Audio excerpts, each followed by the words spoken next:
Hello everyone, good morning to all of you and welcome to online study point. दोस्तों, आज है 12 फरवरी और आज की इस वीडियो में हम 12 फरवरी से रिलेटेड करंट अफेयर के सभी इंपॉर्टेंट क्वेश्चन को कवर करने वाले हैं।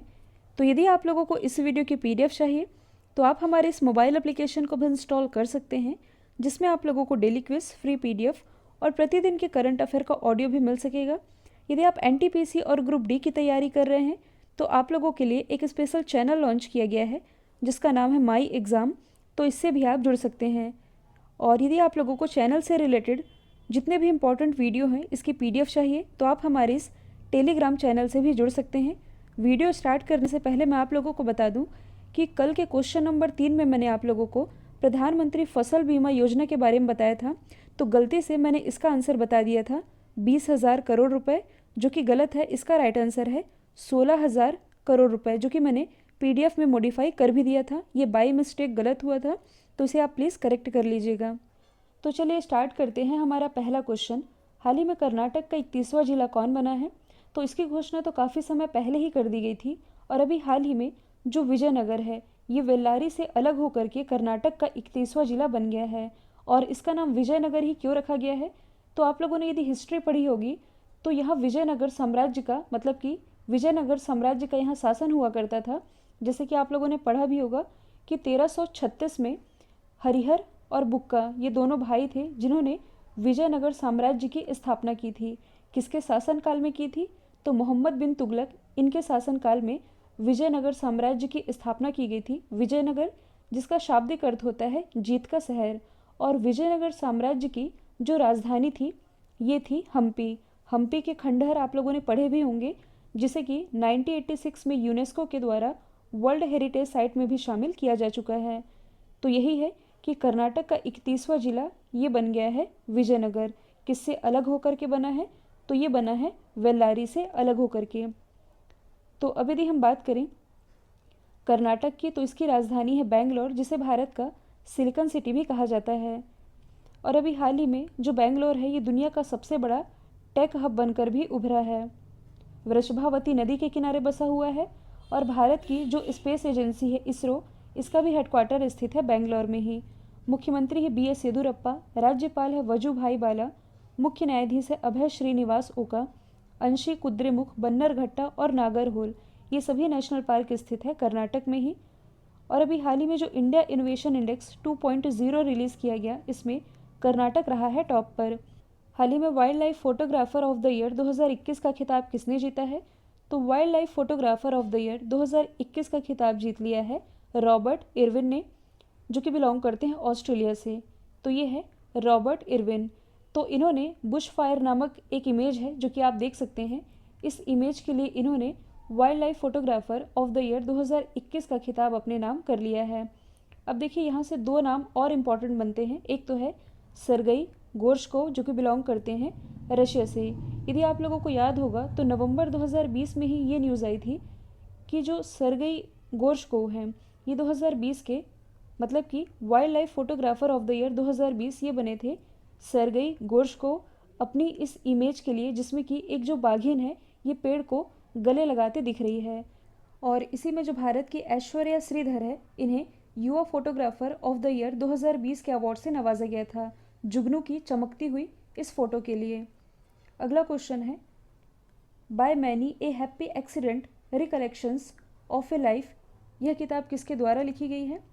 तो यह लिखी गई है M हामिद अंसारी जी के द्वारा। ये कौन है? तो 2007 से लेकर के 2017 तक, मतलब कि लगातार 2 बार ये भारत के उपराष्ट्रपति रहे हैं। इन्होंने इस किताब को लिखा है by many a happy accident, जिसमें कि इन्होंने अपने लाइफ के एक्सपीरियंस को शेयर किया है, अपने राजनीतिक जीवन के बारे में बताया है। अब यदि हम अदर ऑप्शन को डिस्कस करें तो हाल ही में जो हमारे उपराष्ट्रपति है M वेंकैया नायडू जी, इन्होंने अपने कार्यकाल के 3 साल पूरे होने पर एक किताब लिखी है जिसका नाम है connecting, communicating and changing. PS Sreedharan Pillai, जो कि मिजोरम के राज्यपाल है, हाल ही में इनके द्वारा एक किताब लिखी गई है जिसका नाम है ओ मिजोरम, जिसके बारे में मैंने आप लोगों को पढ़ाया भी है। नरेंद्र मोदी जी, तो इन्होंने एक किताब लिखी है जिसका नाम है एग्ज़ाम वॉरियर, और इस किताब का जो ब्रेल एडिशन है ये थावर चंद गहलोत जी के द्वारा लॉन्च किया गया था।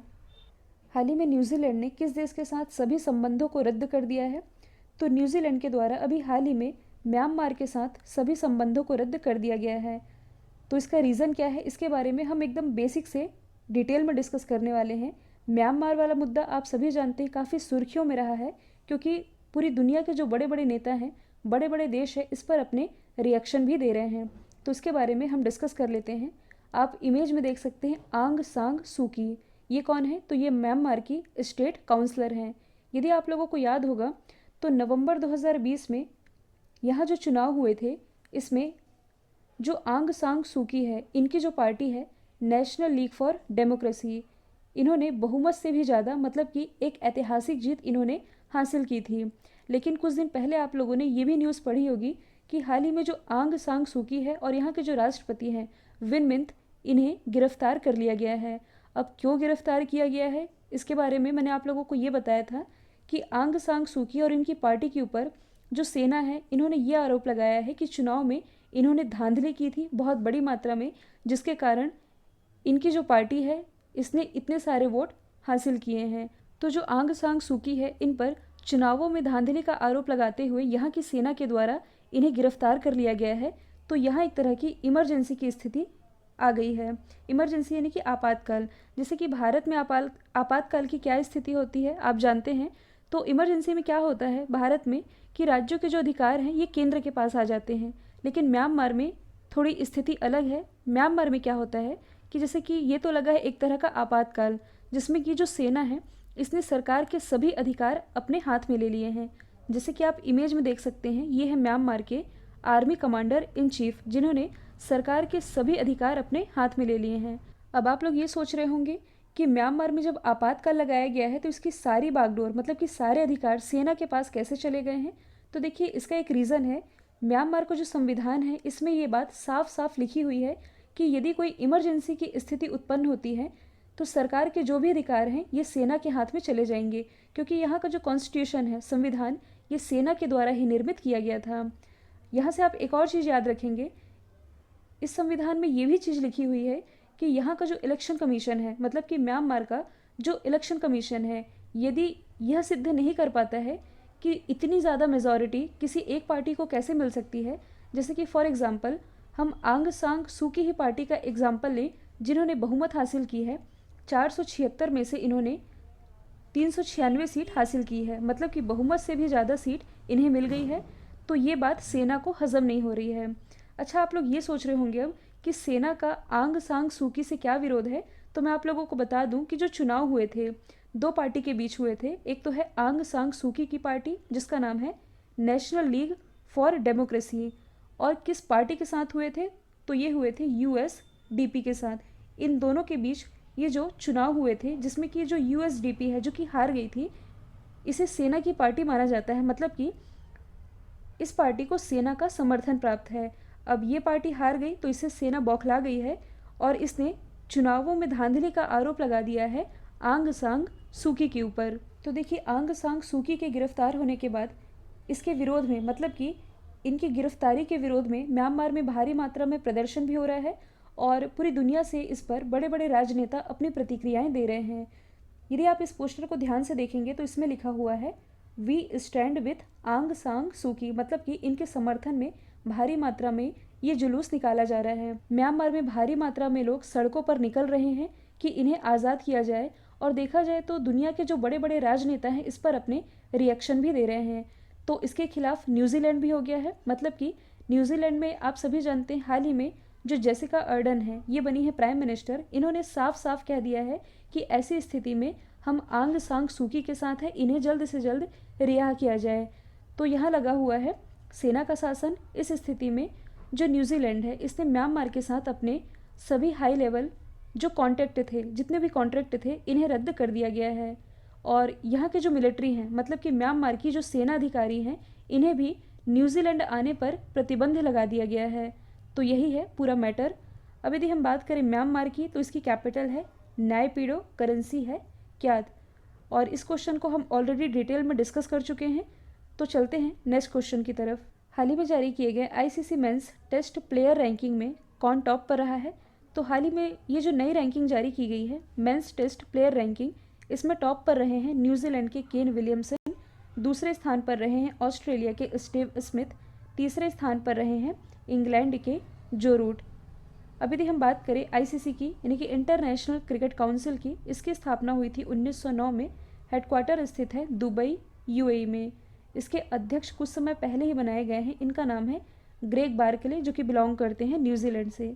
यदि आप करंट से रिलेट करेंगे तो हाल ही में जो बायजूस है ये आईसीसी का ग्लोबल पार्टनर बन गया है। हाल ही में भारत ने किस देश को पारगमन यातायात की सुविधा प्रदान की है? तो हाल ही में भारत के द्वारा नेपाल को पारगमन यातायात की सुविधा प्रदान की जा रही है। पारगमन, इसका आप सीधा मतलब निकाल सकते हैं कि पार करने देना। अब कैसे पार करने देना, तो आप इमेज में देखेंगे, ये है बांग्लादेश, ये है नेपाल। कहने का मतलब ये है कि जो अपना देश भारत है, ये है भारत की बॉर्डर। तो जो अपना देश भारत है, ये बांग्लादेश से नेपाल के लिए एक रेल मार्ग है जिसका नाम है रोहनपुर सिंघाबाद रेल मार्ग। इसके थ्रू उर्वरक के निर्यात की सुविधा प्रदान कर रहा है। मतलब कि ये जो दोनों देश हैं ये रेल मार्ग के थ्रू व्यापार का रास्ता खोल सकेंगे। तो देखिए 2018 की बात है, जो नेपाल है ये बांग्लादेश को बिजली बेचना चाह रहा था, मतलब कि इसे बिजली बेचने की योजना थी। अब यदि नेपाल बांग्लादेश को बिजली बेचना चाह रहा है तो कैसे बेचेगा? दोनों देशों के बीच तार तो बिछाने ही पड़ेंगे। तो यदि आप यहाँ देखेंगे, ये है बांग्लादेश की बॉर्डर, ये है नेपाल की बॉर्डर। ये जो छोटा हिस्सा आप देख रहे हैं ये है इंडिया का हिस्सा। तो आप कह सकते हैं कि नेपाल का ये जो पूर्वी हिस्सा है और बांग्लादेश का ये जो उत्तरी पश्चिमी एरिया है, इसके बीच ये जो छोटा सा हिस्सा है, ये 27 किलोमीटर का एरिया, ये है भारत का। अब जब तक भारत अलाउ नहीं करेगा, ये कैसे एक दूसरे से कांटेक्ट कर पाएंगे? तो कहने का मतलब यही है कि बांग्लादेश से नेपाल के लिए एक रेल मार्ग के थ्रू उर्वरक के निर्यात की जो सुविधा है ये भारत अब प्रदान कर रहा है। मतलब कि इस पारगमन यातायात के लिए भारत ने अलाउ कर दिया है नेपाल को। यदि आप लोगों को याद होगा तो भारत में ही पश्चिम बंगाल में जो हल्दीबाड़ी रेल मार्ग है, मतलब कि हल्दीबाड़ी इंडिया में और बांग्लादेश में है चिल्हाटी। हाल ही में हल्दीबाड़ी और चिल्हाटी, इन दोनों ही रेल मार्ग को भारत और बांग्लादेश के बीच लगभग 55 साल बाद फिर से खोला गया है। 1965 में जब भारत पाकिस्तान के बीच युद्ध हुआ था तब से ये रेल मार्ग बंद था, जो कि अब ओपन होने जा रहा है। हाल ही में international day of women and girls in science ये कब मनाया जाता है? यानी कि विज्ञान में महिलाओं और लड़कियों का ये जो अंतर्राष्ट्रीय दिवस है ये मनाया जाता है 11 फरवरी को। यूनाइटेड नेशन ने इसकी घोषणा 2015 में की थी और ये पहली बार मनाया गया था 2016 में। तो साइंस एंड टेक्नोलॉजी के क्षेत्र में महिलाओं और लड़कियों की भूमिका को बताने के लिए ये दिवस मनाया जाता है 11 फरवरी को। और इस बार ये जो डे मनाया गया इसकी थीम थी women scientist at the forefront of the fight against कोविड-19, ये रही थी इसकी थीम। अब यदि हम फरवरी मंथ के अदर इम्पॉर्टेंट डे डिस्कस करें तो 2 फरवरी को मनाया गया है वर्ल्ड वेटलैंड्स डे, यानी कि विश्व आर्द्र भूमि दिवस, जिसकी थीम थी वेटलैंड्स एंड वाटर। 4 फरवरी को मनाया गया है वर्ल्ड कैंसर डे, जिसकी थीम थी I am and I will. 10 फरवरी को मनाया गया है विश्व दलहन दिवस, यानी कि वर्ल्ड पल्सेस डे। हाल ही में कहाँ पहली बार महिला जन सुनवाई कार्यक्रम का आयोजन किया गया? तो हाल ही में जम्मू कश्मीर में पहली बार महिला जन सुनवाई कार्यक्रम का आयोजन किया गया। जन सुनवाई, इसका सिंपल सा मतलब है, आप सभी जानते हैं कि जनता की सुनना, जनता को जो भी प्रॉब्लम्स है उन्हें सुनना। तो हमारी जो राष्ट्रीय महिला आयोग की चेयरमैन है रेखा शर्मा, इनकी अध्यक्षता में इस कार्यक्रम का आयोजन किया गया। मतलब कि राष्ट्रीय महिला आयोग और जम्मू कश्मीर का जो समाज कल्याण विभाग है इसने मिल करके इस प्रोग्राम का आयोजन किया, जिसके दौरान 40 शिकायतों में से 20 मामलों की सुनवाई की गई। मतलब कि इस एरिया में महिलाओं को क्या दिक्कत है और इन्हें कौन कौन से इशू हैं, कौन कौन सी प्रॉब्लम फेस करनी पड़ रही है, इन सभी को जानने के लिए ये एक तरह का प्रोग्राम था जो कि रेखा शर्मा की अध्यक्षता में आयोजित किया गया। तो 40 मतलब कि कुल 40 प्रॉब्लम को सुना गया, जिसमें कि 20 को मौके पर ही निपटा लिया गया। तो एक तरह की पहल है जो कि की गई जम्मू कश्मीर में। हाल ही में किस देश ने फिर से संयुक्त राष्ट्र मानवाधिकार परिषद में शामिल होने की घोषणा की है? तो ये घोषणा की गई है अमेरिका के द्वारा। यदि आप लोगों को याद होगा तो 2018 में जब अमेरिका के प्रेसिडेंट थे डोनाल्ड ट्रंप, उस समय ये संयुक्त राष्ट्र मानवाधिकार परिषद से अलग हो गए थे। लेकिन अब यहाँ फिर से सरकार आ चुकी है जो बाइडेन की, जिन्होंने की संयुक्त राष्ट्र मानवाधिकार परिषद में फिर से शामिल होने की घोषणा कर दी है। यदि हम बात करें संयुक्त राष्ट्र मानवाधिकार परिषद की, तो इसकी स्थापना की गई थी मार्च 2006 में। हेडक्वार्टर स्थित है जेनेवा, स्विट्ज़रलैंड में। इसकी कुल मेंबर कंट्रीज़ हैं 47 और किस रीजन से कितनी सीटें आवंटित है देख सकते हैं आप। सब मैंने इसमें लिख दिया है, सब कुछ आप लोगों को PDF में मिल जाएगा। तो यहाँ जो एशिया पैसिफिक रीजन है, आप देखेंगे कि जो अपना देश भारत है ये भी इसका एक मेंबर है। अगला क्वेश्चन है, हाल ही में किस एयरपोर्ट ने ACI world's voice of the customer award जीता है? तो यह अवार्ड जीता है केम्प-घोड़ा इंटरनेशनल एयरपोर्ट बेंगलोर ने। तो देखिए जो वॉइस ऑफ द कस्टमर है ये उन एयरपोर्ट्स को मान्यता देता है जो कि अपने कस्टमर को प्रायोरिटी देते हैं, मतलब कि जो कि अपने कस्टमर को प्राथमिकता देते हैं, उन्हें इस अवार्ड से नवाजा जाता है। तो केम्प-घोड़ा इंटरनेशनल एयरपोर्ट जिसने कि कोविड-19 महामारी के दौरान जो सराहनीय प्रयास किए हैं, इसके लिए इन्हें voice of the customer award से नवाजा गया है। यदि हम अदर ऑप्शन को डिस्कस करें तो जो कोच्चि इंटरनेशनल एयरपोर्ट है जो कि स्थित है केरल में, 100% सौर ऊर्जा से संचालित विश्व का पहला एयरपोर्ट है। इंदिरा गांधी इंटरनेशनल एयरपोर्ट जो कि स्थित है नई दिल्ली में, भारत का पहला single use plastic free airport है। हैदराबाद इंटरनेशनल एयरपोर्ट जिसे कि आप राजीव गांधी इंटरनेशनल एयरपोर्ट के नाम से भी जानते हैं, कोरोना काल के बीच मतलब कि लॉकडाउन के दौरान कॉन्टैक्टलेस पार्किंग की सुविधा प्रोवाइड कराने वाला ये भारत का पहला एयरपोर्ट बना था। कल जो मैंने आप लोगों से सवाल पूछा था इसका राइट आंसर था नगोजी ओंकोजी। अब आप लोगों के लिए आज का सवाल है, one nation one ration card लागू करने वाला भारत का 12वां राज्य कौन बना है? साथ ही आप लोग ये भी बताएंगे कि one nation one ration card लागू करने वाला भारत का पहला राज्य कौन है। तो आई होप ये वीडियो आप लोगों को पसंद आया है। यदि पसंद आया है तो एटलीस्ट एक स्टडी रिलेटेड ग्रुप में शेयर करना बिल्कुल मत भूलिएगा। तो आज के लिए इतना ही। Thank you so much.